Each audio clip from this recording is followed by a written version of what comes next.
Volleyball gathers people of different backgrounds from the youngest to oldest of age group. It isn't a picky sport with different body types.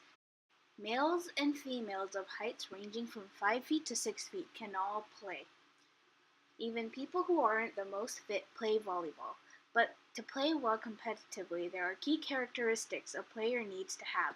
One needs strong shoulders, strong legs, and strong core muscles to hit the ball, to jump, and to move around quickly. The three main things done in volleyball are serving, setting, and spiking. Serving is the first move done in a game of volleyball. This is usually done by jumping and winding your hand back to hit the ball over the net to your opponent's side of the court. Then, the opponent could either receive the ball by positioning their hand into a platform and letting the ball bounce off of their arms, or by setting the ball. Setting is the next key move in playing volleyball. It is done by having your hands at equal height above your head and bouncing the balls off with only your fingertips. It is called setting because you are setting the ball for a teammate to spike. Then, while jumping up, the player wants to wind their hands back to get energy to hit the ball downwards, aiming to the floor of the opponent's court. Volleyballs hit by professionals average around 60 miles per hour for women and 80 miles per hour for men. They need strong shoulders to be able to serve and spike the ball fast, but they also need to have the ability to receive a ball around the same speed. In volleyball, a key move is jumping. Players jump to serve, set, and spike. They need to spring up from the ground as quickly as possible and still keeping most of their momentum for when they swing their arms to spike or serve. Although they are in a court of 30 feet by 30 feet, volleyball players need to be able to move around quickly when receiving a ball, going in an unknown direction. To condition their bodies, here are key exercises they need to do to achieve these physical goals. To have strong shoulders, lifting weights and gradually adding more weight allows for their shoulder muscles to form and get stronger.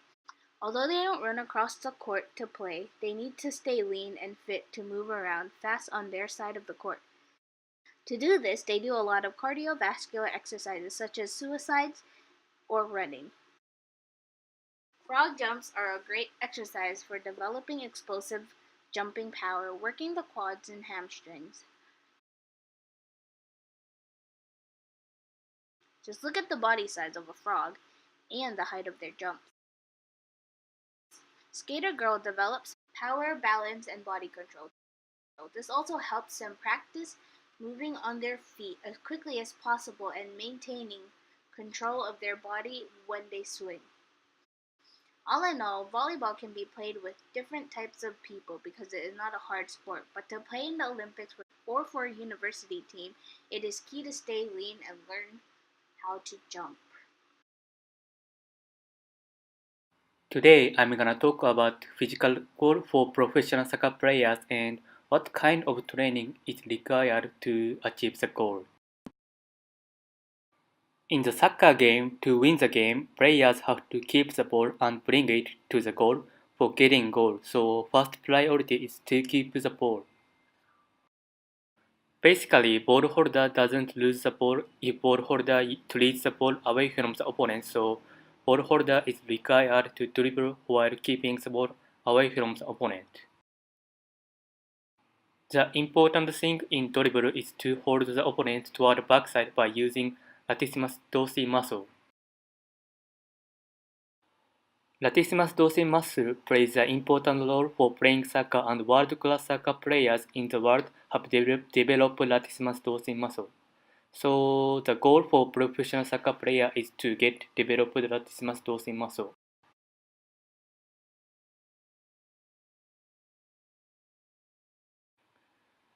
In this scene, Messi keeps away opponent from the ball by using latissimus dorsi muscle. I'm belonging to the soccer team in Hawaii, and this is one scene of the game.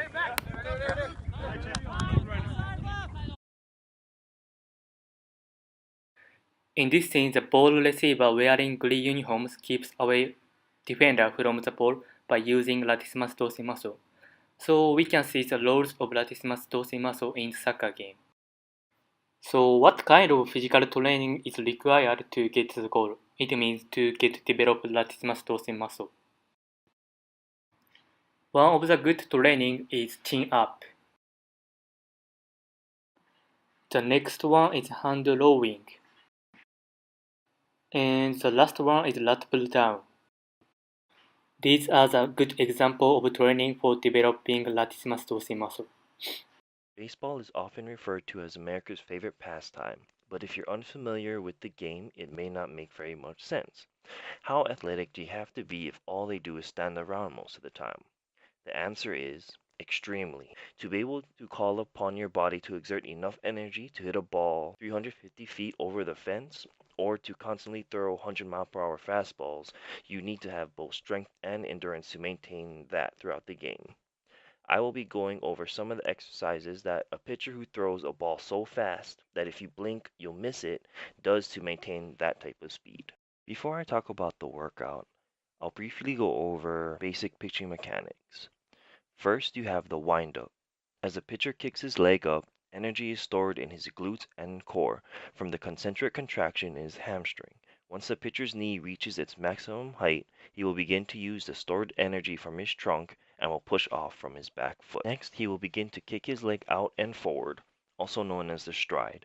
Using the forward momentum, his elbow and shoulders will begin to extend and move forward as well. Once the stride has reached its maximum distance, that foot will be planted into the ground.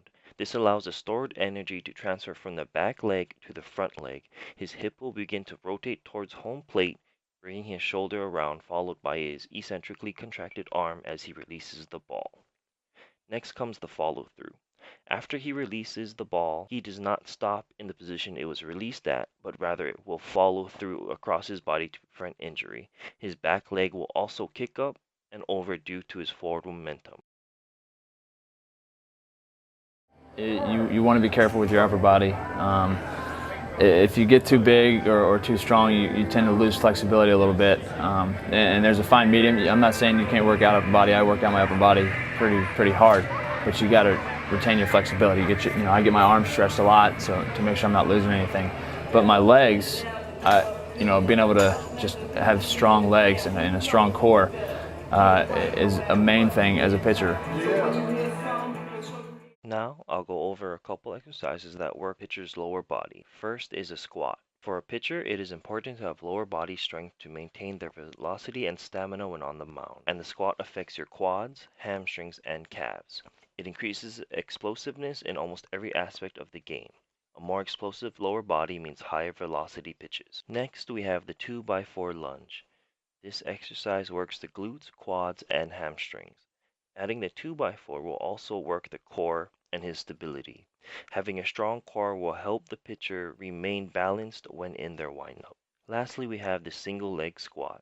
Along with the barbell squat, doing a single leg squat will increase the strength of each leg, making sure it can handle its body weight along with the shock of the leg coming to a sudden stop at the end of the stride. For a major league pitcher like Justin Verlander, who throws a fastball in the mid to high 90s, having a strong lower body and a flexible upper body, both muscular strength and endurance, are equally important when pitching.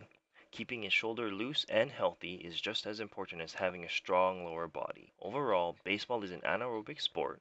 All players will need some sort of explosiveness regardless of what position they play, whether they are pitching, fielding, hitting, or base running.